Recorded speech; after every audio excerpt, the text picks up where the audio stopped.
Esse vídeo será abordado a respeito do capítulo da obra Mitos, Emblemas e Sinais, do historiador Carlo Ginzburg. O capítulo que vai ser abordado é Raízes de um Paradigma Indiciário. Sendo assim, Carlo Ginzburg ele não foi responsável por criar o paradigma indiciário, em sim por forjar a expressão paradigma indiciário, ou seja, por metodizar o paradigma indiciário.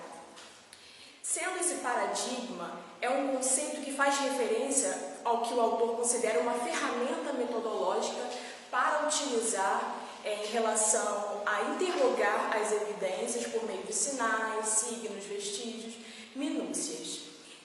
Esse paradigma indiciário, ele ascendeu, epistemologicamente falando, a partir do final do século XIX. Então, para explicar e para argumentar, para fortalecer o seu argumento, ele vai explicar através de 3 exemplos: Freud, o Arthur Conan Doyle e o Giovanni Morelli.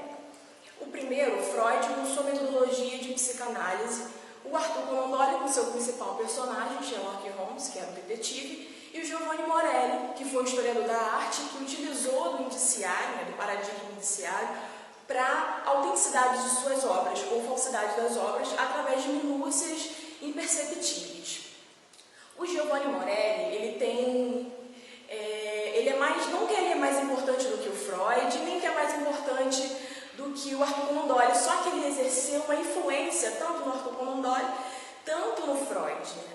Então, no final do século XIX, ascende esse paradigma indiciário, como eu falei anteriormente, epistemologicamente, ele não é criado aí. Então, o Giovanni Morelli, como era um historiador da arte, os seus escritos, a sua metodologia influenciou Freud, que nesse momento era um jovem Freud, um jovem pensador, influenciou na cristalização futuramente da psicanálise freudiana e também influenciou na formação, na criação do personagem do Sherlock Holmes, um personagem do Arthur Conan Doyle, que não foi criado no mesmo período em que o historiador da arte, o Giovanni Morelli, começou a ascender com essa metodologia. Então, o Giovanni Morelli era considerado como se fosse um Sherlock Holmes da história da arte.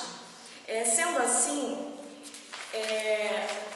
como a gênese desse paradigma indiciário não está no século XIX, muito pelo contrário, a gênese ela vem muito anteriormente, vem desde os primórdios com os homens primatas, em que o caçador, para identificar suas presas, enfim, ele tinha que ir através de vestígios, sinais, minúcias, como por exemplo, um galho quebradiço, ou uma pegada, um odor dos animais. Então, isso está desde sempre na sociedade, esse pensamento. Então, o Ginzburg, ele foi responsável por forjar essa expressão, paradigma indiciário, ou seja, como eu falei no início, por metodizar, porque esse paradigma, ou seja, esse pensamento já estava na sociedade muito antes dele metodizar. E a gênese epistemológica no século XIX, com os 3 exemplos já citados.